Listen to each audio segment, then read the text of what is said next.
What is going on YouTube? Hannah back making another brand new Crypto TV episode. In today's video, we're going to be looking at XRP, Ethereum, Bitcoin, as well as the S&P 500. Specifically, guys, what we're going to be looking at in today's episode is the fact that pretty much XRP and the major cryptocurrencies are for the first time in a long time on the weekends actually starting to shift lower, which is quite unexpected, but things are really getting heated for the markets right now. We do know that the S&P 500 is closed and won't be open until Monday morning, tomorrow at 9 a.m. And in anticipation for this, things are getting a little wonky and there's a bigger chance we might be swinging lower, which is something to consider. So Friday night Friday afternoon, we actually managed to close the S&P 500 lower than its bottom or top support right here, currently acting as a resistance. But this was the lowest point that we had February lows as well as March lows here. You can see the original one was the 24th of February, and then 8th and 14th of March here.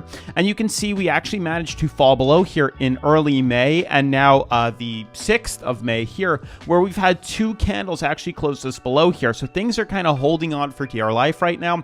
But the thing is, with these cryptocurrencies starting to kind of skew lower, we have XRP skewing lower, we have Ethereum skewing lower, and Bitcoin also tumbling lower here. There's a bigger chance we might actually see, the markets dip below these major supports, and we might be breaking bearish, which I don't want to spread FUD in any sense here, but we do have to prepare for the worst, and there is a chance that we could be sliding lower. As you guys can see, the biggest thing I was waiting for is how we close this weekly candle here on XRP's major descending triangle. Now, had you asked me, 6 days ago or 5 days ago, the price of XRP actually was rebounding off this bottom support here, and we were trading much higher at like 65 cents, which was actually pretty incredible to see that for the first time. It was, referencing a big bounce off the bottom support, and typically that's what we see here, either a major reversal off the resistance, and if we're above it, we have a major bounce off the support. Problem is, guys, as you can see here, we closed the candle in 11 hours, less than 11 hours. Tonight ends the candle closing.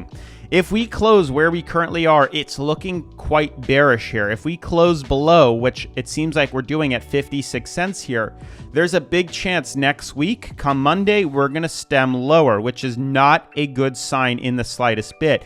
This would really reference a big correction and swing to the downside here. Obviously, we could still take advantage of this by shorting, but it's not necessarily a fun thing to do when you start to see XRP's prices slide lower to 40 cents and Ethereum down to like 2,000, and even Bitcoin, which would be tumbling closer to 30K. It's not something fun, but we do have to go over this. We do have to cover this. It's not what I was expecting. We were all hoping for a bounce and a subtle recovery off the bottom support here, but it doesn't seem like that's what's playing out. Otherwise, guys, today's video is brought to us by Everkit, as you guys can see here. Everkit is basically a website that categorizes and has all the information about Everscale, as you can see here, pretty much the sister company.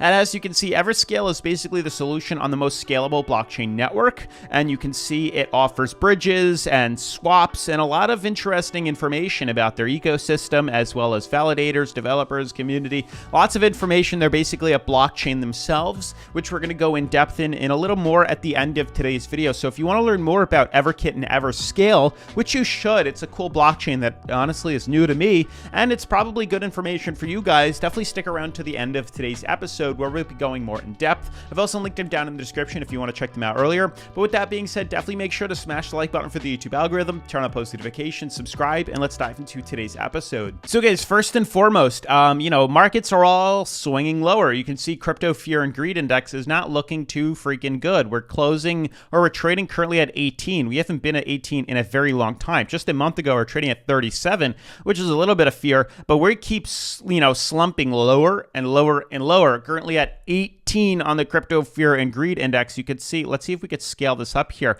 how much lower we've managed to sink. There's been times in the past here, which is interesting, back in January 23rd, we were trading at 11 here. Let's see how Bitcoin was January 23rd. So Bitcoin January 23rd was right around this level here. This was right after the major dump that we had, correction, which you can currently see is where we're trending at right now. It's quite an interesting market. It's a very interesting market. Obviously, these do show signs of good buying opportunities for the long term. We're talking about, the next year or so. Long term, these are when you should be buying crypto. Obviously, I'm not a financial advisor. I'm speaking for myself. These are when I would be buying cryptocurrency in the stock market like this. It does not make sense to be buying crypto or the stock market when the the rallies are up. It makes sense to do so because, you miss out, but the perfect opportunity was during COVID.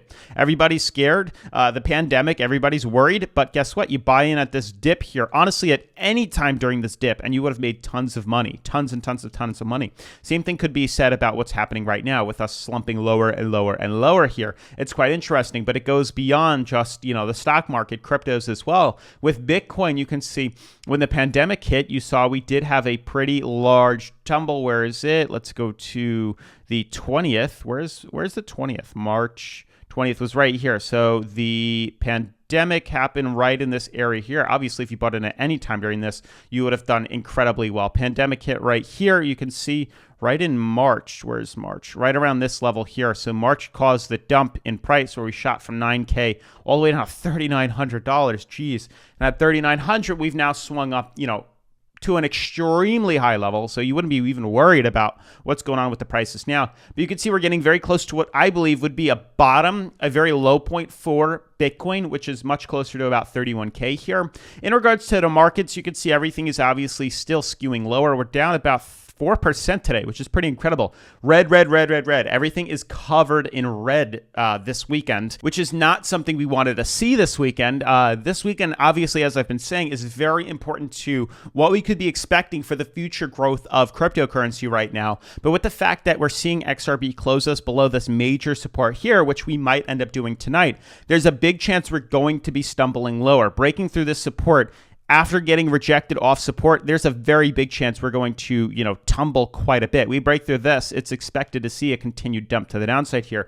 Obviously, we are getting very close to being oversold, but there's still room for us to tumble lower here, and that's what we're all pretty much eyeing on. So because we seemingly are closing much lower than this, there's a good chance, I might even put in a short tonight depending on how we close. If we close below here, there's a chance we're going to tumble lower, and that's something we have to be prepared for. Obviously, you can take advantage of something like this on Bityard, the number one cryptocurrency leveraging exchange that we like to use to leverage specifically XRP here, which is trading at 57 cents here, clearly getting rejected from this descending triangle. There's a big chance we're going to tumble lower. You can clearly see the downtrend here. I'll draw the support, which is right here.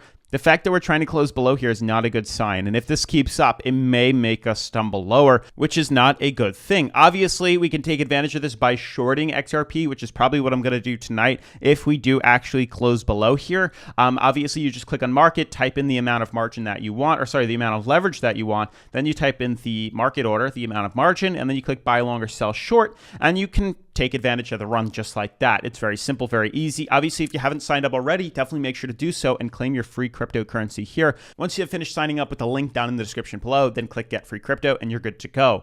Now, for the other cryptocurrencies, the fact that we've now managed to break back down inside these descending fractals literally means it's going to scale us lower. I think the next, retest, the lowest point it's going to move to, which is not good. I mean, the fact that we're closing below this moving average here on the weekly is not good, but the last vital support, Bitcoin really has on its support is at 30K, 31K, right around this level here. You could say 30K to be exact, but this is the last support, which you can see we used on numerous occasions to swing up. I mean, a lot of people were thinking after this major correction downwards here back in May of 2021 here, we thought this was the end, but we managed to recover and we saw another all-time high. Same thing happened here. And we're going to see if this maps the bottom and maybe we can recover slightly. We're due for a recovery, guys. That's what you have to understand. We're due for a recovery. We're extremely low. We're extremely oversold on the daily and getting close on the weekly charts here. It's all just screaming signs of potential swings back to the upside. And I'm not saying entering a bull market, but another leg, another 8 to 15% run in the bear market. So maybe we see a run like this. We bottom off, we see a run like this, 15%, and then we can continue something like that. But at least a run and a recovery back to the upside here. But everything honestly comes down to the S&P and how we play out. So that's why I'm waiting patiently for tonight. Tomorrow's going to be the real answer, but if we want to take the risk and make the trade on XRP. But as for the S&P 500, it's a waiting game until tomorrow. Ideally, what everybody's hoping for is this recovery back inside this sideways channel here that we've been using. But if the off chance we do decide to see one last, fear dump or one last panic dump to the downside here, it might pull us down to this level here. And then hopefully this is the bottom that these markets move to. An 18% drop should be the lowest point it moves to. But that's pretty much going to wrap up today's video. I do want to talk more about EverKit with you, though. I want to give a huge shout out to EverKit, also known as One World Nation, for sponsoring today's episode. Remember, guys, as with all cryptocurrency projects, please do your own research and never invest anything you're not comfortable with losing. So, guys, EverKit is an ecosystem of products around Everscale that enables the user to stay informed, learn the news, and navigate what's going on. Now, they are also working on making EverKit an easy entry point for newcomers so that within a few minutes of logging in, the user already knows where to click and what to download. Now, what's cooler is EverKit, in honor of the Everscale anniversary, is launching a series of draws with a prize pool of 15,000 Ever tokens, and you will have 7 opportunities to get the prize, and I'll link their info down in the description of today's episode. Now, Everscale is a unique blockchain design that proposes a scalable, decentralized world computer paired with a distributed operating system. And Everscale is based on a platform called EverOS that is capable of processing millions of transactions per second and has Turing-complete smart contracts and decentralized user interfaces. Now, Everscale presents some new and unique properties such as dynamic multi-threading, soft majority consensus, and distributed programming, which enable it to be scalable, fast, and secure at the same time. Now, Everscale has powerful developer tools such as compilers for Solidity and C++, SDK, and even API, and client libraries ported to more than 20 languages and platforms, and a range of decentralized browsers and wallets, empowering many applications in decentralized finance, NFTs, tokenization, and even governance domains. Now, for some background, brothers Pavel and Nikolai Durov and the Telegram team developed the TON, or the Open Network project, and the company TON Labs, now known as EverX, develops TON OS, and the community launched the free TON blockchain platform with its native currency TON Crystal. Now, the decentralized decision was made at the end of 2021 to rebrand free TON to Everscale, and then to change the ticker name from TON, the currency, to Ever, like we briefly mentioned. Now, the benefits of Everscale consist of having the fastest speeds of any blockchain, and for reference, their blockchain architecture makes it possible to process up to 1 million transactions per second, and they even have advanced end-to-end encryption. Everscale even offers multiple layers of security and sensitive information, despite an open, transparent data pool for all transactions. Now, Everscale is also run by a decentralized community based on meritocratic principles through a soft majority protocol. And lastly, there are multiple ways to make money on Everscale, and they consist of becoming a network validator, which actually lets you earn 12% a year through validation, as well as staking, farming, and contests to earn their native token Ever, like we talked about before. Now, guys, for more information about Everscale and EverKit and to partake in their prize pool anniversary, definitely make sure to check out the links in the description of today's video. Otherwise, huge shout out to EverKit for sponsoring today's episode. As always, make sure to smash the like button, turn on post notifications, subscribe, and I'll see you in tomorrow's video. Peace.